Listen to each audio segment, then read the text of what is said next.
And I'm catching feelings, baby.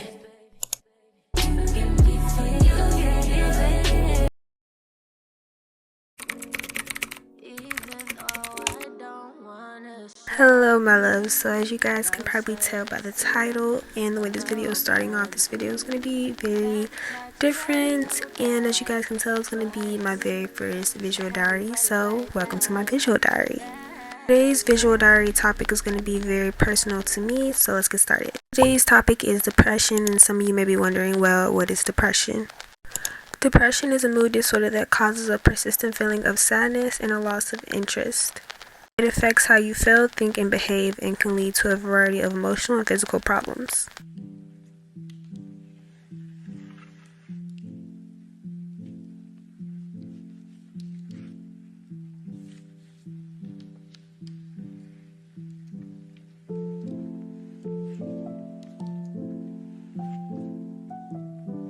Okay, so first off, let's talk about that. It's currently 2 a.m. and I'm editing this video. The dedication is very, very real.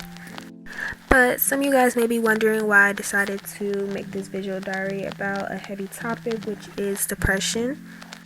The reason I wanted to start my series off with this is because it is something that is a very big aspect of my life. I've been dealing with it since 2019, and depression is very real and lots of people deal with it. It's very common and it's something that I've always wanted to spread awareness about.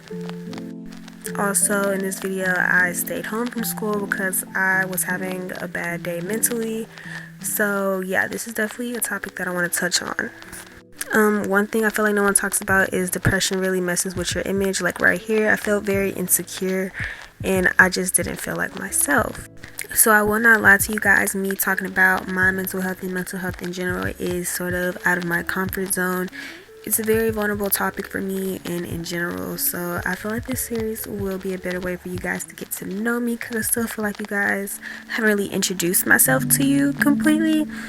But I'm very excited for this new series, and in this video I just want to talk about a few things with mental health, how to cope with mental health, and that sort of thing. So with my depression, it took me a while to actually accept and realize that I was depressed. At first I thought it was just normal for me to be sad every single day and having suicidal thoughts, until I came to a realization that it's not okay and it's not normal, and yeah, it's okay to be depressed and it's okay to come to terms with that. Once I came to terms that I was dealing with depression, for a long time I didn't do anything about it. I just went on and dealt with it in ways that I knew best, and I coped in ways that weren't healthy, which is why I advise most people to get help. But I do know that getting help is not the easiest. It took me around 2 years to finally get help with my depression. But I do ask and hope that you guys do cope in healthy ways, because coping in unhealthy ways will not do anything for you or any good for you and the people around you. I promise you guys it won't.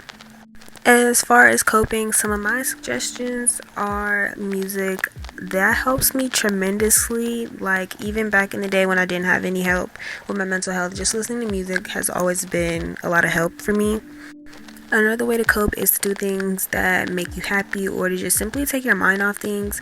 Recently, I've been finding work to be a really good way for me to cope. It usually takes my mind off a lot of things. Even cleaning, even though I'm not a big fan of it, it definitely does take my mind off of things.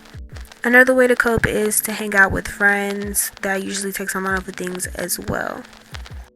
And so as you guys can see here, which is another thing I feel like people are just now talking about when it comes to depression, is cleaning or like messes or things of that nature, like having a dirty room.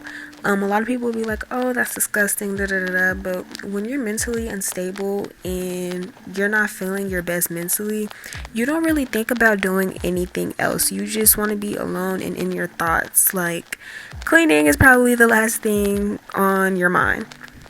So as you guys can see here, I'm just kind of cleaning up this mess that I have and cleaning up my backpack as well. Okay, so here's the results. My room looks so much cleaner. But another topic that I wanted to touch on is how mental issues are handled within the Black community. A lot of people know at this point that the older generation, they don't take mental health too seriously. This does not go for everyone.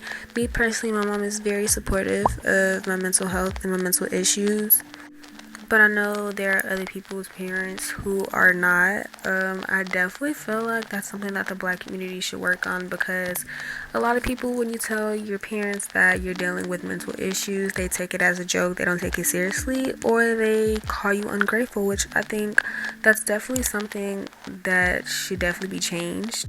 And I feel like this also kind of goes with guys' mental health. I feel like boys' mental health or men's mental health isn't taken as seriously either.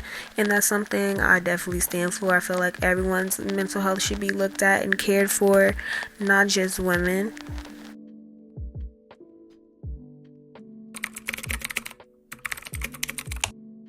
And I also feel like it goes with that narrative that boys don't cry. I definitely will not be teaching my future kids, my future son, that. I think everyone should be in tune with their emotions and to be able to feel, because I feel like any person, after bottling up their emotions too much, that can turn into depression. And that's generally what happens. That's also what happened to me for a long time. I didn't talk about my emotions. I didn't want to accept the fact that I was depressed, so it just made me more depressed. And I just feel like you should definitely have someone to talk to. If not, have a journal, a friend, a therapist, anything.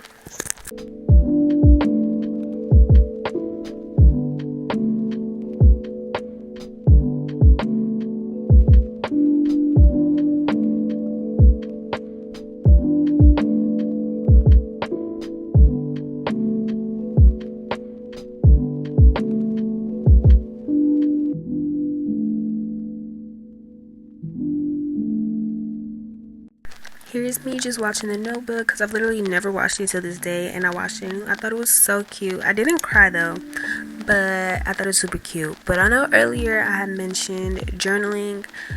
When it comes to journaling, I definitely do recommend this as a way of venting. If you're not one to vent to people, I definitely say invest in a journal. And if you don't want to write in a journal, like me, I stopped writing in a journal because my hand started cramping. So what I had did was, I seen this girl on TikTok. She made an Instagram page that she privated, and basically it was like her cyber journal. Like, she had no friends in there, it was just her. So basically it's like a spam page, if you know what that is, but it's only for you. You post how you feel, you post whatever you want.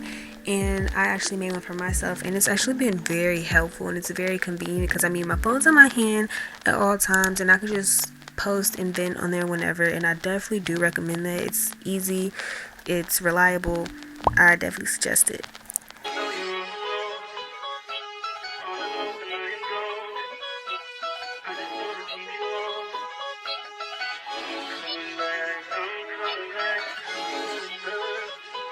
Look at her.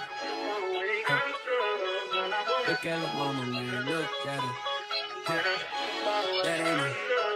That ain't my girl. That's my nigga. Catch me out on the. To come to a conclusion, mental health is important and should always be catered to. Women, female, I don't know, alien, whatever. Mental health is important. It's always important to care for yourself and take time out for self-care. This is my very first visual diary, so hopefully you guys enjoyed. Let me know any suggestions. Hopefully I didn't talk too much, but I definitely did want to get my point across when touching bases on the topic of mental health. And I love you guys. Bye.